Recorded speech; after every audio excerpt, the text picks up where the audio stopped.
This is Revathi.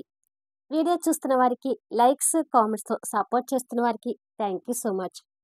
మాంగళ్య బంధం episode number 154. అందుకే చెప్పాను కడుపుతో ఉన్న వదినని ఇక్కడికి తీసుకొచ్చుకుందాము అని.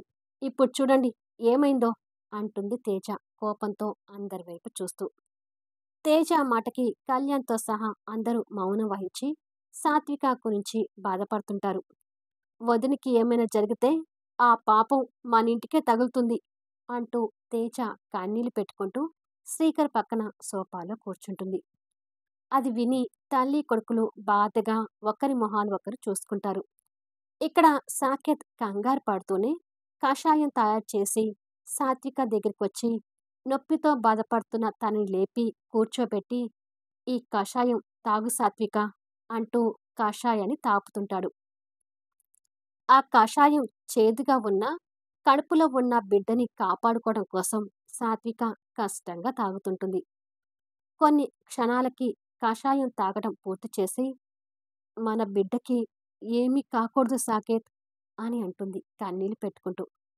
ఏమీ కాదు సాత్విక, డాక్టర్ దగ్గరికి వచ్చేసిందంట, ఇప్పుడే ఫోన్ చేశాను అని అంటుండగానే బామ్మగారి దగ్గర నుంచి మళ్ళీ ఫోన్ కాల్ వస్తుంది. హలో బామ్మగారు, ఇప్పుడే కాషాయం చేసి ఇచ్చాను, పూర్తిగా తాగింది అని చెప్తాడు సాకేత్ బాధపడుతూ. మంచి పని చేసావు సాకేత్, ఏదైనా అర్జెంట్ ఉంటే వెంటనే హాస్పిటల్లో జాయిన్ చేయి, డాక్టర్ రాగానే మాకు ఏ విషయం అనేది వెంటనే చెప్పు అంటుంది. అలాగే బామ్మగారు అని చెప్పి ఫోన్ పెట్టేస్తాడు. కషాయం తాగాక కొంచెం నొప్పి తగ్గింది సాకేత్, కానీ మన బిడ్డకు ఏమైనా ప్రమాదం జరుగుతుందేమోనని భయంగా ఉంది అని అంటుంది బాధపడుతూ. ఏమీ కాదని చెప్తున్నాను కదా సాత్విక అని అంటుండగాని, ఏమైంది సాకేత్ గారు అంటూ ఒక లేడీ డాక్టర్ అక్కడికి వస్తుంది. సాకేత్ ఉన్న విషయం చెప్పి కషాయం తయారు చేసి తాగించిన విషయం కూడా చెప్తాడు. కషాయానికి ఉపయోగించిన ఇంగ్రీడియంట్స్ విని, కషాయం ఇచ్చి మంచి పని చేశారు అని, మీరు కాసేపు బయట ఉండండి, నేను సాత్వికని చెకప్ చేస్తాను అంటుంది. సరే డాక్టర్ అని సాకేత్ ఆ రూమ్లో నుంచి బయటకు వెళ్తాడు. డాక్టర్ వచ్చి చెకప్ చేస్తున్న విషయం బామ్మగారికి కూడా ఫోన్ చేసి చెప్తాడు. ఎలాంటి విషయం వినాల్సి వస్తుందేమోనని అందరూ కంగారు పడుతుంటారు.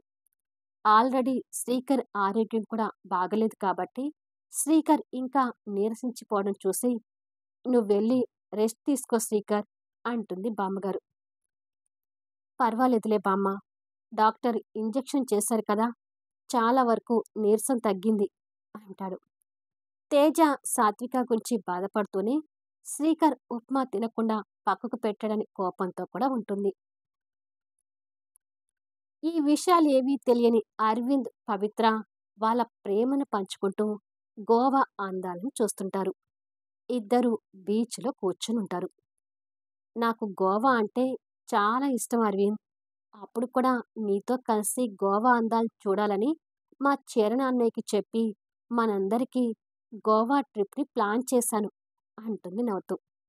"ఉమ్, డైరీలో రాసావు కదా, చదివాను, అందుకే కావాలని నిన్ను గోవా తీసుకొచ్చాను అంటాడు మురిపెంగా తన బుగ్గలు నొక్కుతూ. థ్యాంక్ యూ అరవింద్ అంటుంది పవిత్ర కూడా నవ్వుతూ. నేను నీ మొగుణ్ణి, థ్యాంక్స్ చెప్పాల్సిన అవసరం లేదు పవి బేబీ అంటాడు. పవిత్ర నవ్వుతూ అరవింద్ భుజం మీద వాలిపోతుంది.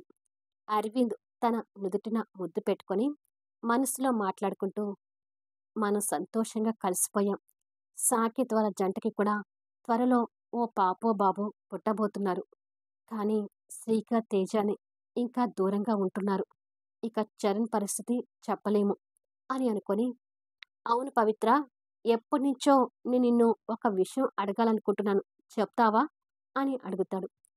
ఏ విషయం అది అని అడుగుతుంది. మీ అన్నయ్యకి మీ నాన్నగారికి గొడవలు ఎందుకు జరిగేవి అని అడుగుతాడు అరవింద్. వారిద్దరికీ గొడవలు జరుగుతాయని నీకెవరు చెప్పారు అరవింద్ అని అడుగుతుంది ఆశ్చర్యంగా.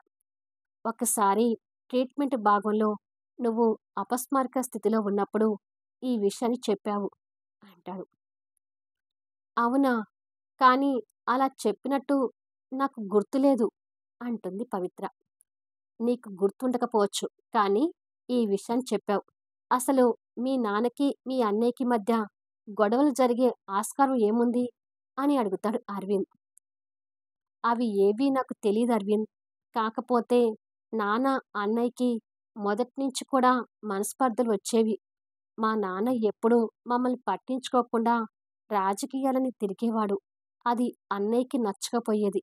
ఆ విషయం దగ్గర అన్నయ్య, నాన్న ఎన్నోసార్లు గొడవ పడేవాళ్ళు. బహుశా అవే గొడవలు కావచ్చు అంటుంది. అరవింద్ మళ్ళీ మనసులో మాట్లాడుకుంటూ, అసలు చరణ్ కోలుకుంటే సాకేత్, శ్రీకర్ మధ్య ఉన్న మనస్పర్ధలు పూర్తిగా తొలగిపోయి వాళ్ళు ఎప్పటిలా ప్రాణ స్నేహితులుగా మెలుగుతారు అని అనుకుంటాడు. ఏంటి అరవింద్, ఏదో ఆలోచిస్తున్నావు అని అడుగుతుంది పవిత్ర. అరవింద్ చిన్న నవ్వు నవ్వి తనని దగ్గర తీసుకొని, ఏమీ లేదు పవి బేబీ అని తన మొహం మీద పడుతున్న తన ముంగురుల్ని సరిచేస్తూ, హైదరాబాద్ వెళ్ళిపోదామా అని అడుగుతాడు. అప్పుడేనా?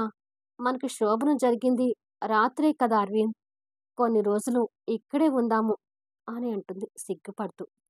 తన సిగ్గును చూసి అరవింద్ నవ్వుతూ, నిజానికి నాకు కూడా అప్పుడే వెళ్ళాలనిపించడం లేదు. నువ్వు ఏమంటావు అని అడిగాను. ఈ గోవాలో ఇంకా ఎన్ని రోజులు నా శీలాన్ని దోచుకుంటావో చూడాలి అంటాడు కన్నుగీటుతూ.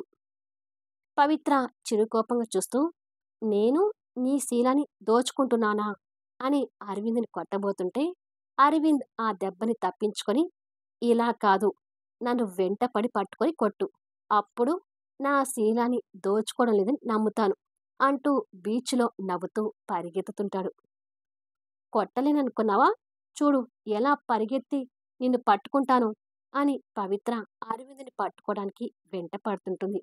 అలా ఇద్దరూ నవ్వుతూ ఆ బీచ్లో పరిగెడుతూ ఉంటారు. చివరికి పవిత్ర అరవింద్ని పట్టుకోబోయేసరికి అరవింద్ పవిత్రని పట్టుకొని ఆ ఇసుకలో పడతాడు. పవిత్ర అరవింద్ మీద ఛాతీ మీద పడి చిరుకోపంతో కొడుతూ, నేను నీ శీలాన్ని దోచుకుంటున్నానా? పాపం, నీకేమీ తెలియని అమాయకుడివి కదా అని అంటుంది. అరవింద్ నవ్వుతూ పవిత్ర పెదవుల మీద చిరుముద్దు పెట్టుకొని, అవును, నేను చాలా అమాయకుణ్ణి అంటాడు కనిగీటుతూ. నిన్ను అంటూ పవిత్ర మళ్ళీ అరవింద్ని కొట్టబోతుంటే అరవింద్ ప్రేమగా తనని హృదయానికి హత్తుకొని, ఐ లవ్ యూ పవిత్ర అంటూ తన తల మీద చేయి పెట్టి నిమురుతుంటాడు. అరవింద్ ప్రేమలో తేలిపోతూ పవిత్ర అరవింద్ ఎద మీద పూర్తిగా వాలిపోతుంది. సాత్వికని చెక్ చేసిన డాక్టర్ వాళ్ళ ఇద్దరితో మాట్లాడుతూ, టెన్షన్ పడకండి, కషాయం ఇవ్వడం వల్ల అబార్షన్ జరిగే ప్రమాదం తప్పింది. కానీ ఇక మీదట చాలా జాగ్రత్తగా ఉండాలి. నేను ఇచ్చిన టాబ్లెట్స్ కంటిన్యూగా వాడండి అని చెప్తుంది. అది విని సాత్విక, సాకేత్కి టెన్షన్ ఎగిరిపోయి కూల్ అవుతారు.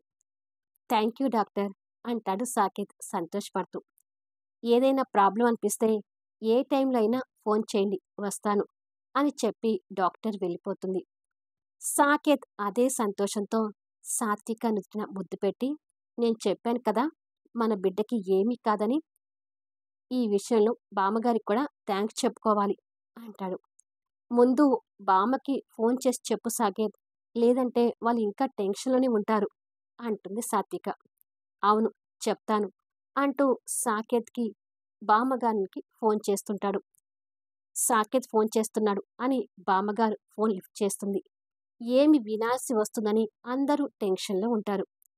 బామ్మగారు ఫోన్ లిఫ్ట్ చేసి స్పీకర్ ఆన్ చేయగానే, బామ్మగారు, ఇక సాత్వికకి ఏ ప్రమాదం లేదని డాక్టర్ చెప్పారు, బిడ్డ కూడా ఆరోగ్యంగా ఉందంట, మీరు కూడా ఇక టెన్షన్ పడకండి అని సాకేత్ మాటలు వినపడగానే అందరూ టెన్షన్ నుంచి కోలుకొని రిలాక్స్ అవుతుంటారు. తేజ కన్నీళ్లు తుడుచుకొని ఆ దేవుడికి దండం పెట్టుకుంటుంది. శ్రీకర్, కళ్యాణి మొహంలో కూడా ఆనందం కనిపిస్తుంటుంది. మిగతా కుటుంబ సభ్యులు కూడా సాకేత్ మాటలు విని సంతోషపడుతుంటారు. సరే సాకేత్, మంచి విషయం చెప్పావు, సాత్విక్ని దగ్గరుండి చూసుకో అని మరికొన్ని జాగ్రత్తలు చెప్పి ఫోన్ పెట్టేస్తుంది బామ్మగారు. ఆ ప్రమాదం నుంచి బయటపడినందుకు అందరిలోనూ సంతోషం కనిపిస్తుంటుంది. అంతలోనే నీరసంగా ఉన్న శ్రీకర్ వైపు కళ్యాణి బాధగా చూస్తూ, ఒరే నాన్నా, ఏదైనా తిని టాబ్లెట్స్ వేసుకోరా, లేదంటే నీ ఆరోగ్యం ఏమవుతుందోనని భయంగా ఉంది అని అంటుంది. శ్రీకర్ ఆ మాటలు విని కాస్త కోపంగా తేజ వైపు చూస్తుంటాడు. ఏంటి నా వైపు చూస్తున్నారు? మళ్ళీ వేడిగా ఏదైనా చేసుకొని వస్తాను, తినండి అని తేజ లేచి కిచెన్ వైపు వెళ్ళబోతుంటే, ఇంట్లో చేసింది వద్దని చెప్పాను కదా తేజ, నా మాట విని ఆ కాకా హోటల్ నుంచి తెప్పించు, తింటాను అంటాడు మొండిగా.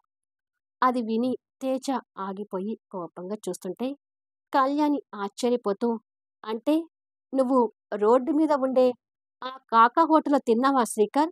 అందుకేనా నీ ఆరోగ్యం ఇంతగా పాడైంది అని అడుగుతుంది.